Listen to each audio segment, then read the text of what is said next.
সম্মানিত উপস্থিতি, আমাদের যে নিরাপদ সড়কের জন্য যে অবরোধ কর্মসূচিটি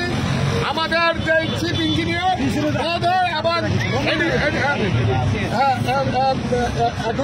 এবং আমাদের এডিশনাল এসপি সাইফুল ইসলাম সাহেব সহ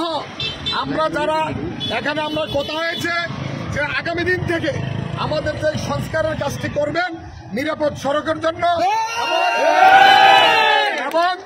যদি অন্যথায় তারা কোনো ব্যাহত করে কর্মসূচি আমাদের চলবে ইনশাল্লাহ। আমরা সেই আশ্বস্ততা বিশ্বাস করে আজকের কর্মসূচি স্থগিত ঘোষণা করা হয়েছে এবং পুনরায় আবারও সিদ্ধান্ত আমরা দিব। আর যেই আমাদের এসপি মহোদয়ের বরাবর এবং এই যে রুটস অ্যান্ড হাইওয়ে ইঞ্জিনিয়ারের বরাবর আমরা দরখাস্ত দিব। সালাউদ্দিন স্যার এবং জামাল মোহাম্মদ সাহেব, মনিরুল ইসলাম আলম ভাই, ডাক্তার কামাল স্যার, 1 মিনিট বক্তব্য দেন স্যার, 1 মিনিট স্যার, 1 মিনিট বক্তব্য দেন স্যার, 1 মিনিট দিলে সব 1 মিনিট 1 মিনিট স্যার, 1 মিনিট সবাই শুনতে 1 মিনিট স্যার, 1 মিনিট বক্তব্য থাকছে। আপনি দেখতে পাচ্ছেন সানি মিডিয়া, যেখানে ভিডিওটা সবাই শেয়ার করতে